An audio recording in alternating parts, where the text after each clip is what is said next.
The morning mist hung over London as four young women stepped out of their black Mercedes at the gates of Buckingham Palace.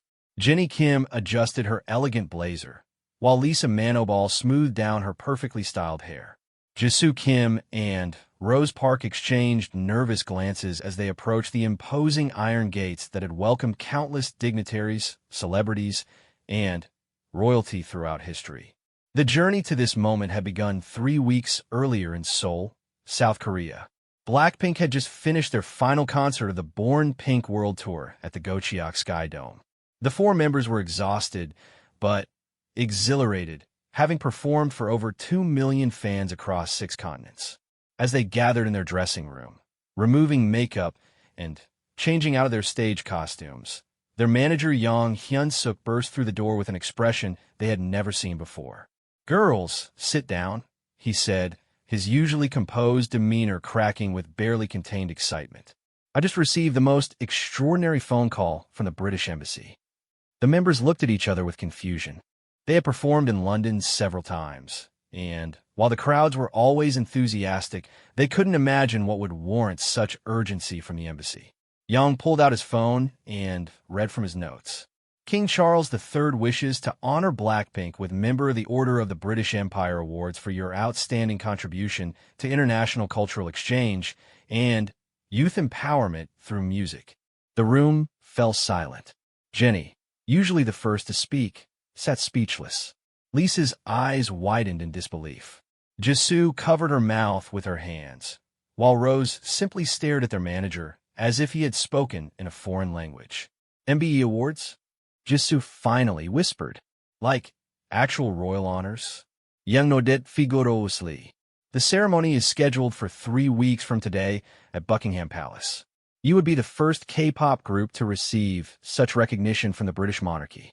The weight of this announcement began to sink in. They had achieved many firsts throughout their career. First K-pop girl group to headline Coachella. First to have a Billboard Hot 100 #1 hit. First to perform at major Western award shows. But a royal honor from the British Crown was beyond anything they had ever imagined. Lisa, who had grown up in Thailand dreaming of becoming a performer, felt tears welling up in her eyes. "My grandmother used to tell me stories about the British Empire and the royal family. She would never believe this is happening." Over the following days, the news remained strictly confidential. Only immediate family members and essential staff were informed. The girls returned to their daily routines. Jenny continued working our solo projects. Lisa attended dance rehearsals. Jisoo filmed scenes for her upcoming drama. And Rose spent time in the studio writing new music. But underneath the normalcy, they each grappled with the magnitude of what was to come. Jenny found herself researching the history of the MBE Award. She learned about notable recipients like the Beatles, who had received their honors in 1965, and more recently, individuals who had made significant contributions to charity, arts, and public service. The idea that she and her bandmates would join this prestigious list felt surreal. Meanwhile, Lisa called her mother in Thailand to share the news. Her mother, Prampriya, broke down crying on the phone. "When you were little and dancing in our living room, I knew you were special. But this is beyond any mother's wildest dreams for a child." Rose spent hours on video calls with her family in Australia and New Zealand. Her parents, who had supported her decision to move to Korea as a teenager to pursue her dreams, were overwhelmed with pride. "We always believed in you, but a royal honor? This changes everything, darling," her mother said through tears. Jisoo, ever the thoughtful one, began contemplating what this recognition meant not just for BLACKPINK, but for all of Korea and the global K-pop community. She realized they would be representing millions of young people around the world who saw them as role models and sources of inspiration. As the departure date approached, the logistics became increasingly complex. Security arrangements were made in coordination with both Korean and British authorities. The girls would travel with a minimal entourage to maintain discretion, and their stay in London would be brief but carefully orchestrated. The night before their flight, the four members gathered at their dormitory, a space they rarely used anymore given their individual apartments, but which held countless memories of their trainee days and early career struggles. They sat in a circle on the living room floor, just as they had done years earlier when they were unknown trainees dreaming of debut. Do you remember when we used to practice until 3 in the morning, wondering if we'd ever make it? Jenny asked, her voice soft with nostalgia.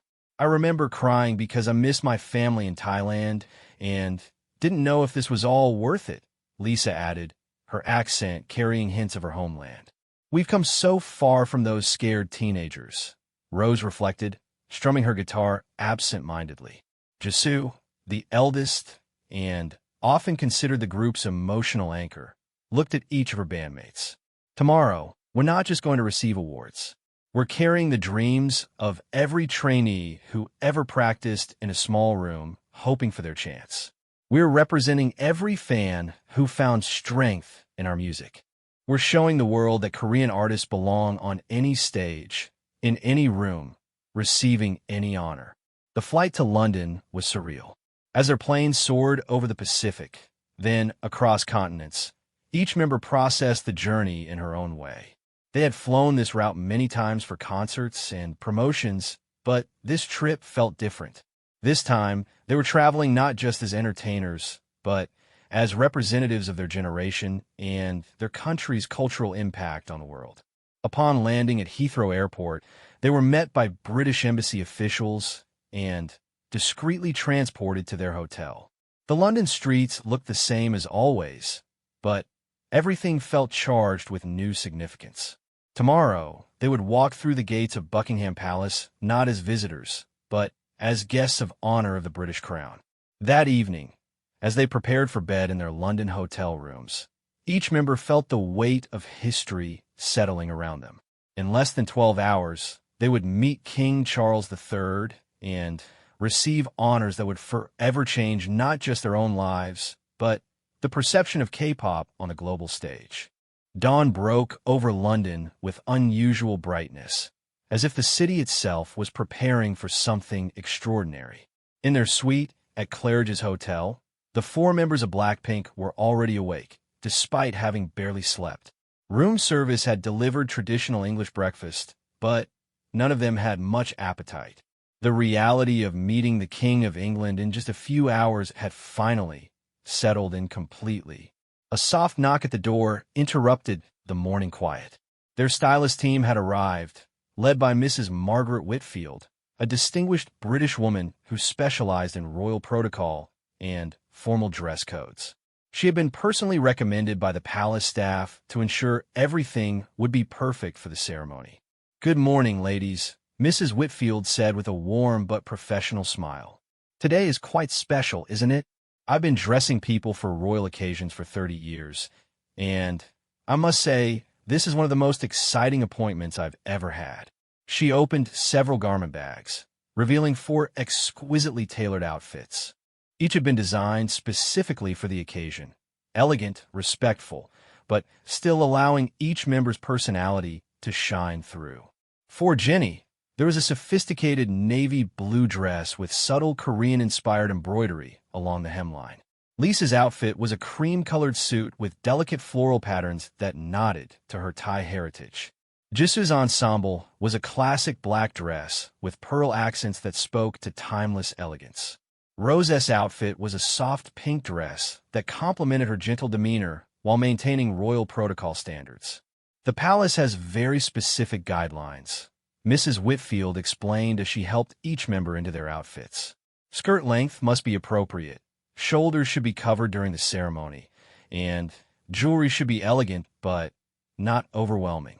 However, I've made sure each piece reflects your individual style while respecting tradition." As they dressed, Mrs. Whitfield shared stories from her 3 decades of experience. She had dressed Olympic athletes, celebrated actors, and distinguished scientists for royal ceremonies. "But you 4 represent something entirely new," she observed. "You're bridging cultures in a way we've never seen before. The king is quite aware of your global influence, particularly among young people." While the final touches were being made to their appearance, Sir Anthony Richardson arrived. He was a senior protocol officer from Buckingham Palace, tasked with briefing the girls on proper royal etiquette. His presence immediately elevated the formality of the situation. "Your Excellencies," he began, using the formal address that would be appropriate once they receive their honors. "Today you will be participating in one of Britain's most treasured traditions." The Order of the British Empire was established in 1917, and receiving membership is one of the highest honors our nation can bestow. Sir Anthony walked them through every detail of the ceremony. They would enter the palace through the grand entrance, be escorted to the throne room, and wait in the adjoining chamber until called individually. When their name was announced, they would walk forward, stop at the designated mark, and curtsy to His Majesty. The king would then place the medal around their neck and speak briefly with each of them before they stepped back and moved to their designated position. The conversation with His Majesty is typically brief but personal, Sir Anthony explained. He may ask about your music, your fans, or your experience in Britain. He's actually quite knowledgeable about contemporary music and has expressed particular interest in K-pop's global impact. Lisa raised her hand tentatively. "What if we're so nervous we forget what to say?" Sir Anthony smiled kindly. His Majesty has been conducting these ceremonies for many years. He's quite skilled at putting people at ease. Simply be yourselves. That's why you're being honored. Meanwhile, back in Korea, the news had finally been released to the public. The response was overwhelming. Korean news channels were broadcasting special programs about the historic nature of the award. Fans around the world were expressing their pride and excitement on social media. The Blue House, Korea's presidential residence, issued a statement congratulating BLACKPINK and noting how the award highlighted Korea's growing cultural influence globally. In Thailand, Lisa's hometown of Buram was celebrating as if she had won the World Cup. Her old dance school had organized a viewing party to watch the ceremony live. Her childhood friends, who had grown up with her before she moved to Korea, were being interviewed by local news stations about their memories of the girl who would soon be honored by British royalty. Back in London, the girls were receiving final touches to their makeup when their phones began buzzing with messages from family and friends around the world. Jenny's mother had sent a photo of herself crying happy tears while watching Korean news coverage. Rose's parents had flown from Australia to New Zealand to watch the ceremony with her extended family. Jisoo's parents were at their home in Seoul, surrounded by neighbors and friends who had come to share this momentous occasion. "Ladies," Mrs. Whitfield announced, "you look absolutely perfect. Each of you embodies elegance and grace while maintaining your unique identity. The Korean cultural elements in your styling are subtle but meaningful, a beautiful representation of cultural bridge building." As they prepared to leave the hotel, their manager Yang received a call from the palace confirming that international media had been permitted to film portions of the ceremony. This would be broadcast live across Asia and streamed globally, making it one of the most watched royal ceremonies in recent years. The car ride to Buckingham Palace was quiet, each member lost in their own thoughts. Through the windows, they could see crowds of fans and media personnel gathering near the palace gates. Word had somehow spread about their visit, and hundreds of BLACKPINK supporters had traveled to London for this historic moment. "Look," Jisoo whispered, pointing to a group of fans holding Korean and British flags together. "They came all this way just to be here." As their car approached the palace gates, they could hear chanting and see signs written in multiple languages expressing support and pride. Some fans were crying, overwhelmed by the significance of the moment. Others were taking photos and videos to share with those who couldn't be there in person. The palace gates opened, and their car entered the forecourt. The noise from the crowds faded, replaced by an almost sacred quiet. The grandeur of Buckingham Palace up close was breathtaking. The architecture, the perfectly maintained grounds, the sense of centuries of history contained within those walls. "This is really happening," Rose whispered to herself, her Australian accent more pronounced when she was emotional.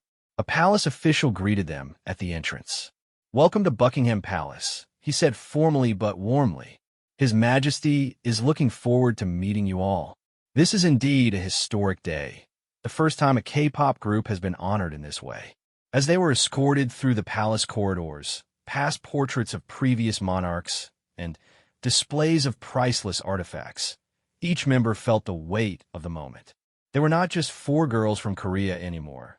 They were cultural ambassadors, representatives of a new generation, and recipients of one of Britain's highest honors. The throne room doors were visible ahead. In just minutes, they would stand before King Charles III and officially become members of the Order of the British Empire. The throne room of Buckingham Palace stretched before them like something from a fairy tale. Crystal chandeliers cast warm light across the red carpet that led to the ornate throne where King Charles III would soon appear. The walls were adorned with portraits of previous monarchs, each seeming to watch over the proceedings with regal dignity. Palace guards stood at attention in their ceremonial uniforms, their presence adding to the solemnity of the occasion. Jenny, Lisa, Jisoo, and Rose were escorted to a small antechamber adjacent to the throne room, where they would wait until called. The room was elegant but intimate, with comfortable chairs and warm lighting designed to help recipients relax before their moment with the monarch. Other honorees were also waiting: a distinguished scientist, a charity worker who had spent decades helping homeless youth, and a veteran who had served in multiple conflicts. "I can't believe we're here with all these incredible people," Lisa whispered to Jisoo, her voice barely audible in the hushed atmosphere. Through the partially open doors, they could hear the ceremony beginning. A herald announced each recipient's name and accomplishments before they entered the throne room. The girls listened as the scientist was called for her groundbreaking research in renewable energy, followed by the charity worker for his 3 decades of service to vulnerable communities. Their manager Yang sat quietly in the corner, occasionally wiping away tears of pride. He remembered discovering each of these young women during their trainee days: Jenny's fierce determination during practice sessions, Lisa's infectious energy that lit up every room, Jisoo's natural leadership qualities, and Rose's ethereal voice that could move people to tears. Now, they were about to receive recognition from the British Crown. "Miss Kim Jenny," the herald's voice rang out clearly, "for services to international cultural exchange and youth empowerment through music." Jenny took a deep breath and stood up. Her bandmates squeezed her hands for luck as she walked toward the throne room doors. As she entered, she was struck by the majesty of the space. King Charles III stood behind a lectern, wearing his formal uniform with various medals and decorations. Despite the grandeur of his position, his expression was warm and welcoming. Jenny walked to the designated mark on the carpet and executed a perfect curtsy, just as Sir Anthony had taught her. King Charles stepped forward with the MBE medal on its distinctive ribbon. "Miss Kim," the king said as he placed the medal around her neck, "your group's music has brought joy to millions around the world. I understand you've been particularly influential in encouraging young people to pursue their dreams despite obstacles." "Thank you, Your Majesty," Jenny replied, her voice steady despite her racing heart. "We've always hoped our music could inspire people to believe in themselves. And you've succeeded admirably," the king responded with a genuine smile.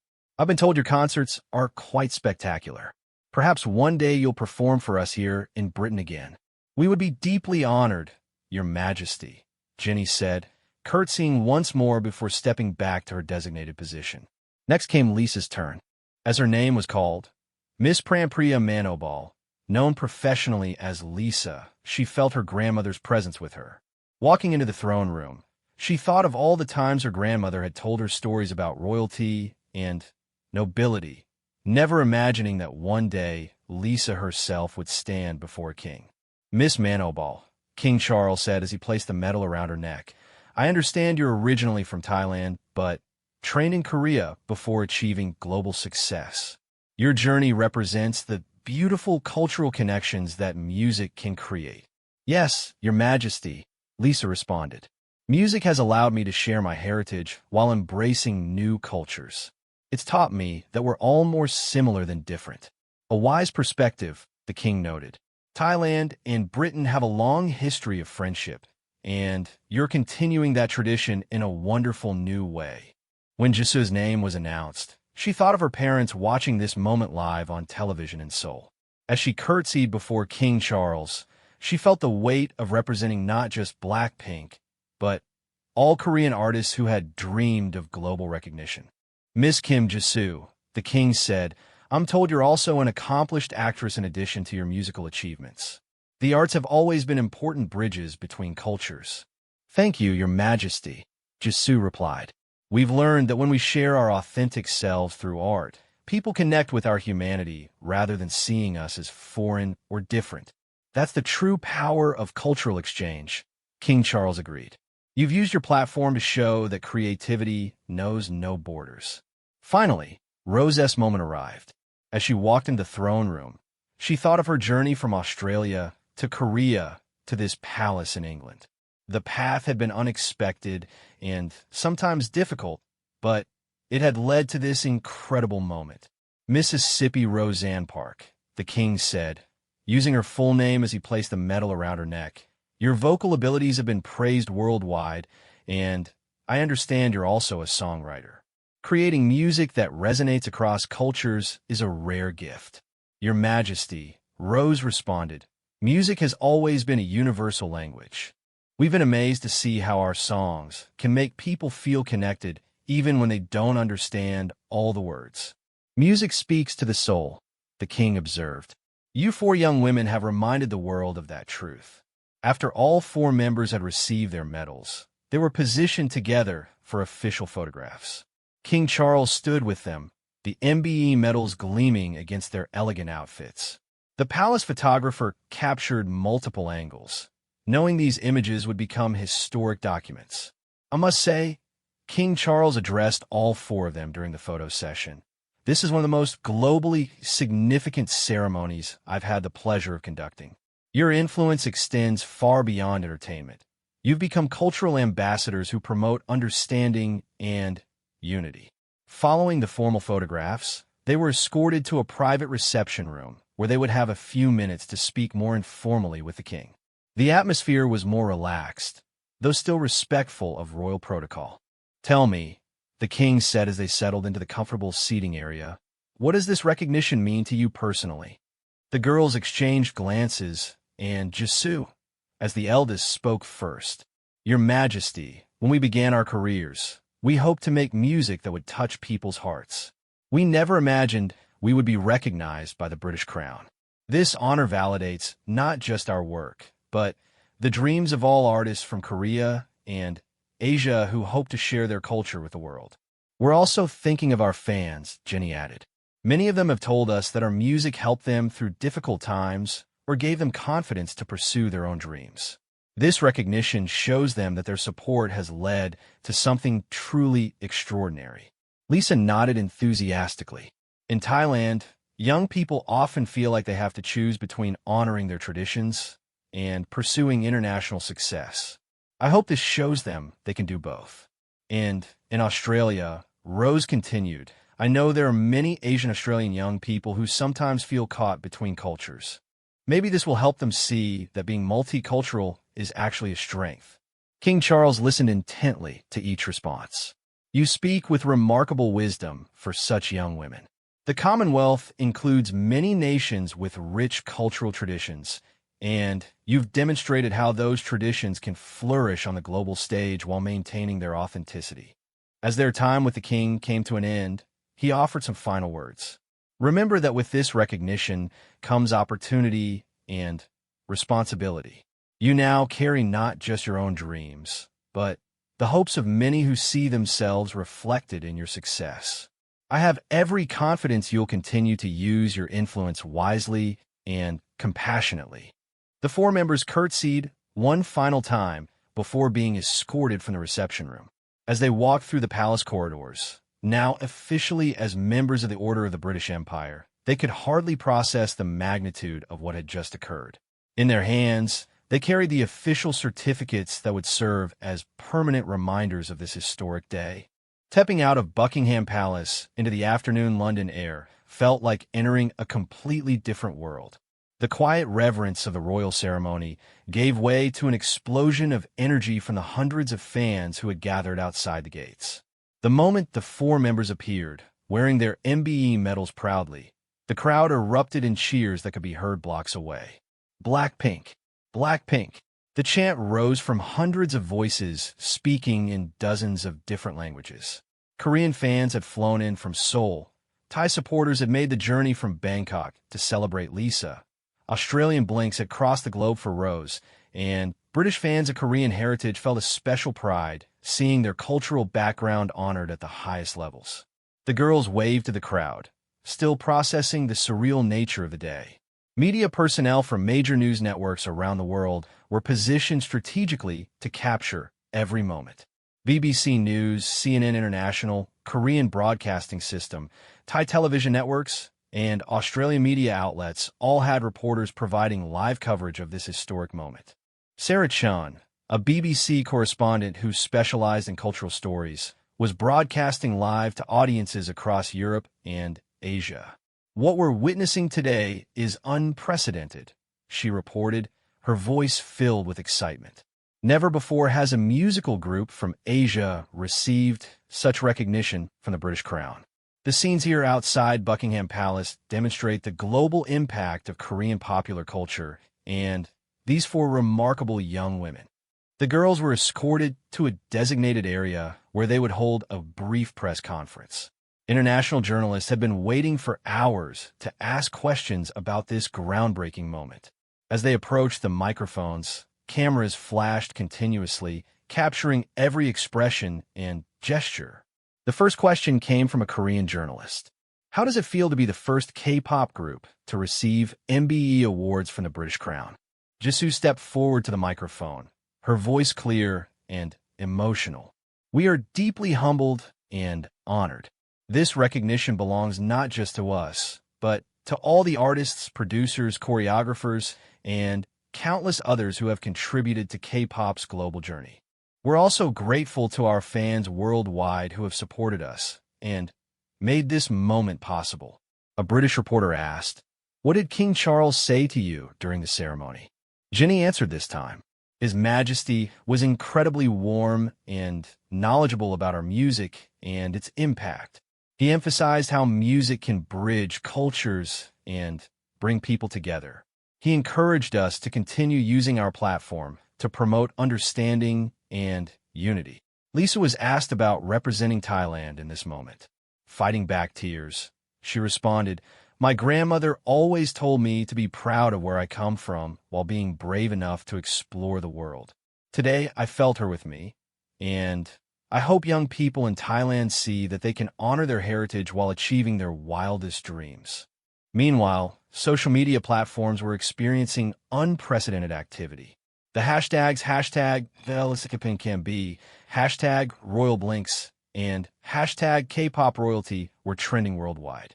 Fans were sharing photos, videos, and emotional messages about what this recognition meant to them personally. A teenage fan from Indonesia posted, "Seeing BLACKPINK receive royal honors makes me feel like my dreams are valid too. If four girls from Asia can stand before the King of England, maybe I can achieve anything I set my mind to." Another fan from Mexico wrote, "This isn't just about K-pop anymore. This is about showing the world that Asian artists deserve the highest recognition. BLACKPINK opened doors that can never be closed again." Back in Korea, the response was extraordinary. President Yoon Suk-yeol issued a statement from the Blue House congratulating BLACKPINK and noting how their achievement highlighted Korea's cultural soft power on the global stage. "Today, four young Korean women received one of Britain's highest honors, demonstrating how our culture has touched hearts around the world," the statement read. Korean television networks interrupted regular programming to provide special coverage. Cultural experts, music industry professionals, and government officials were invited to discuss the significance of this moment for Korea's international standing. Dr. Park Min-young, a professor of cultural studies at Seoul National University, explained to viewers, "This recognition by the British monarchy legitimizes K-pop as a serious cultural export. It moves Korean popular culture from entertainment into the realm of diplomacy and international relations. In Thailand, Lisa's hometown of Buram was celebrating like a national holiday. The local government declared it Lisa Day and organized festivals featuring traditional Thai performances alongside K-pop tribute acts. Her former dance school was overwhelmed with new students inspired by her success. Her childhood dance teacher, Ms. Apina, gave an interview to Thai television. When Lisa was 8 years old, she told me she would become famous around the world through dancing. I believed in her talent, but even I couldn't have imagined she would receive royal honors from the British King. Australia was equally proud of Rose's achievement. In Melbourne and Sydney, Korean-Australian communities organized viewing parties and celebrations. The Australian Prime Minister's office released a statement congratulating Rose and noting the strong cultural ties between Australia, Korea, and the United Kingdom. Rose's former school in Melbourne displayed a banner reading, "Our graduate honored by British royalty," and announced plans to establish a music scholarship in her name for students pursuing international careers in the arts. As evening fell in London, the four members returned to their hotel for a private celebration with their team. The day's emotions were overwhelming: pride, gratitude, disbelief, and excitement all mixed together as they finally had a moment to process what had occurred. Their families had been calling and messaging throughout the day, but now they had time for proper conversations. Jenny's mother called from Seoul, crying with joy as she described watching the ceremony live with neighbors and friends. "The whole building came together to watch," she told her daughter. "When you curtsied to the king, everyone cheered like Korea had won the World Cup." Lisa video called her mother in Thailand, who was surrounded by extended family and friends. "You look like a real princess," her mother said through tears. "Your father would be so proud if he could see you now." Jisoo's parents had recorded every moment of the television coverage and were already planning to create a scrapbook documenting this historic day. "You represented Korea beautifully," her father told her. "You showed the world the dignity and grace of Korean women." Rose's family in Australia and New Zealand had organized a joint celebration, with relatives connecting via video call from both countries. "You've made our entire family proud," her grandmother said. "From little Rosie singing in our living room to receiving honors from the King of England. It's like a beautiful dream." As the evening progressed, messages of congratulation poured in from fellow K-pop artists, international musicians, and celebrities around the world. BTS sent a heartfelt message congratulating their YG Entertainment colleagues on this historic achievement. Taylor Swift tweeted her admiration for their global impact, while British pop stars like Dua Lipa and Ed Sheeran shared their excitement about this recognition for artists who had influenced their own work. The four members finally had a quiet moment together in Jenny's hotel suite, sitting in a circle just as they had done the night before flying to London. But now everything had changed. They wore their MBE medals, holding their official certificates from Buckingham Palace. "Tomorrow, when we wake up, we'll be different people than we were this morning," Rose observed quietly. "We'll always be the girls who received royal honors from the King of England." "It's not just about us," Jisoo added thoughtfully. "Every young person in Korea, Thailand, Australia, and around the world now knows that there are no limits to what they can achieve. We've opened a door that will never be closed." The weight of this responsibility was settling on all of them, but rather than feeling burdened, they felt empowered and motivated to continue their mission of connecting cultures through music.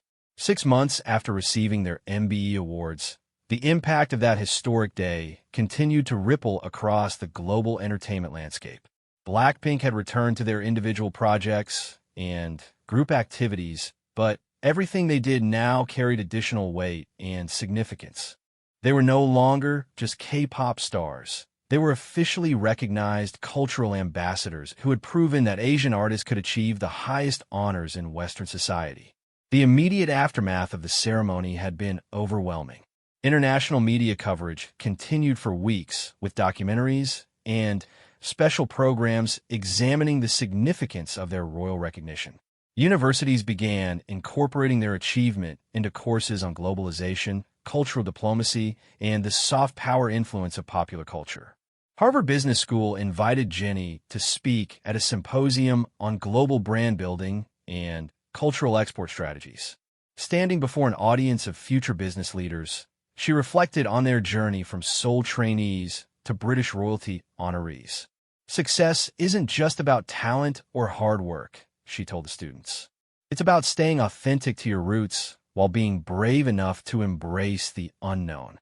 The academic interest in their achievement extended beyond business schools.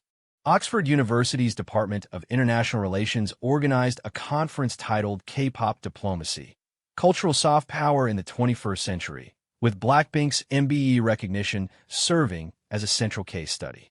Scholars from around the world presented papers analyzing how their success had influenced international perceptions of Korea and Asian culture generally.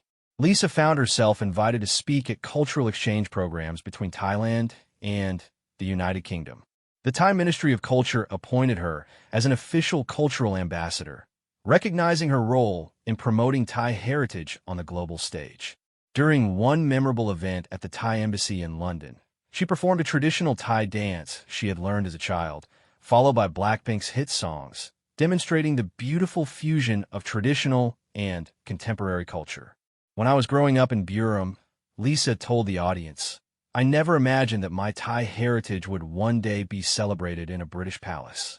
But staying connected to my roots has always been my strength, not a limitation."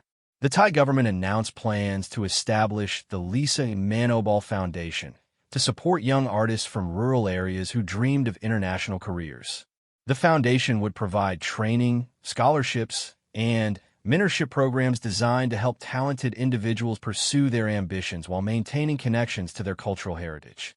Rose's achievement had particular significance in Australia, where the Asian Australian community had often felt underrepresented in mainstream culture. The Australian government invited her to serve on a cultural diversity council tasked with promoting multicultural artists and stories. Her first initiative was establishing music residencies in schools with large immigrant populations, encouraging young people to explore their heritage through creative expression. During a visit to her former school in Melbourne, Rose was moved to tears when she met young students who told her how her MBE recognition had changed their perspective on their own possibilities. "Before, I thought being Korean Australian meant I had to choose between cultures," one student shared. "Now I realize I can be proudly both and achieve anything." Jisoo's recognition had significant implications for the Korean entertainment industry as a whole. The Korean Ministry of Culture, Sports, and Tourism invited her to participate in developing new strategies for promoting Korean cultural exports globally. Her insights helped shape policies supporting the next generation of Korean artists seeking international recognition. She also became involved with educational exchange programs between Korea and the United Kingdom. During one memorable visit to a London secondary school, she taught students basic Korean phrases while learning about British poetry. "Culture is a bridge," she told the young people. "When we share our languages, our traditions, and our stories, we discover we're all part of the same human family." The long-term impact of their MBE recognition became evident in the opportunities now available to other Asian artists. Record labels and entertainment companies reported increased interest from British and European venues in booking Korean, Thai, Japanese, and other Asian acts. The girls had literally opened doors that previous generations of Asian artists could never have imagined walking through. A year after the ceremony, King Charles III invited BLACKPINK to perform at a special concert celebrating cultural diversity within the Commonwealth. The event, held at the Royal Albert Hall, featured artists from across the former British Empire, but BLACKPINK's inclusion as MBE recipients gave them a special status as honored guests rather than mere performers. Their setlist for the royal concert was carefully curated to represent their journey and message. They opened with "How You Like That," demonstrating their powerful performance style, followed by "Stay," showcasing their softer, more emotional side. For their final song, they performed "Forever Young," with a full orchestra, creating a moment of transcendent beauty that brought the royal audience to their feet. After the performance, They had another private audience with King Charles, who had followed their activities since the MBE ceremony with genuine interest. "You've used this recognition beautifully," he told them. "You've shown the world that honor comes with responsibility, and you've embraced that responsibility with grace and purpose." The conversation turned to their plans for the future. The king was particularly interested in their educational and cultural initiatives. "Music has always been one of Britain's greatest exports," he observed. "You've demonstrated how artists from any nation can achieve global impact while maintaining their authentic identity. That's a lesson for young people everywhere." Their manager Yang, now accompanying them to royal events as a matter of course, reflected on the transformation he had witnessed. "5 years ago, we were fighting for recognition in the Western music market," he said during a quiet moment backstage. "Today, you're personal guests of the British royal family. You've changed what's possible for every Korean artist who comes after you." The girls' influence extended beyond the entertainment industry into areas they had never anticipated. Fashion houses began incorporating more Asian-inspired designs into their collections, citing BLACKPINK's elegant fusion of Eastern and Western styles during their royal appearances.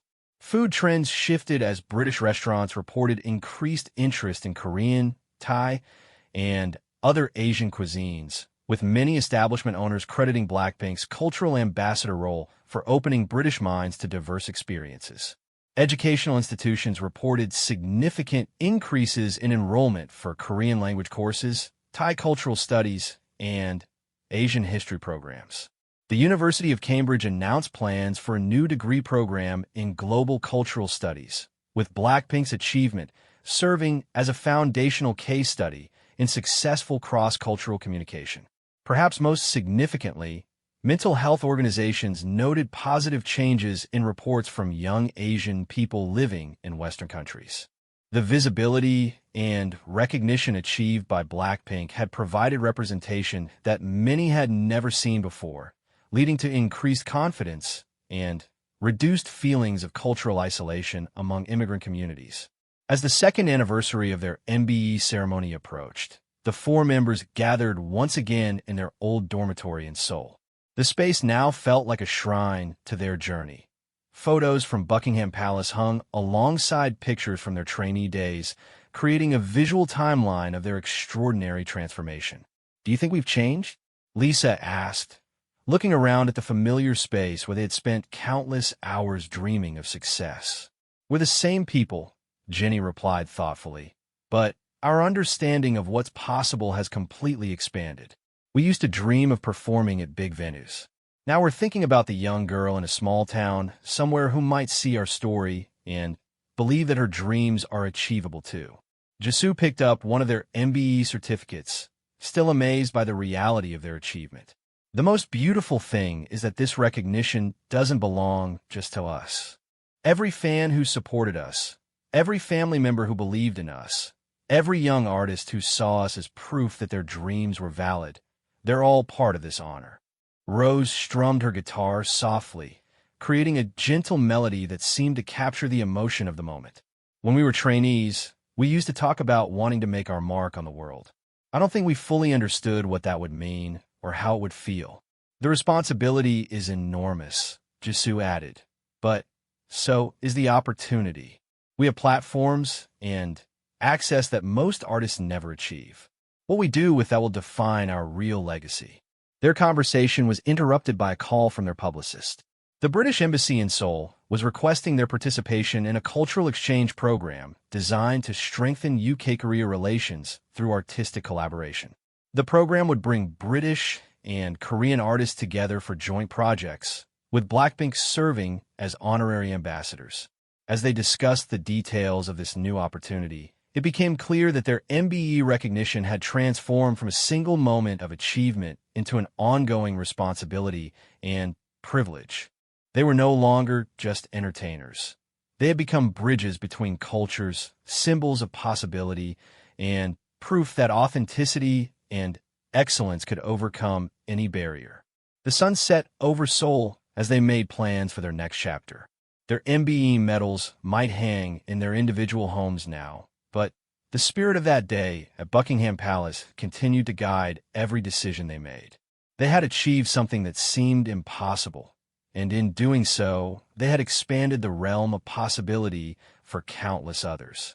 Their story had become larger than music, larger than entertainment, and larger than any single achievement. It had become a testament to the power of dreams, the importance of cultural pride, and the beautiful reality that in an interconnected world, excellence and authenticity could find recognition anywhere. The four girls who had once practiced late into the night in a small Seoul building had become living proof that there were no limits to what could be achieved when talent met determination and opportunity.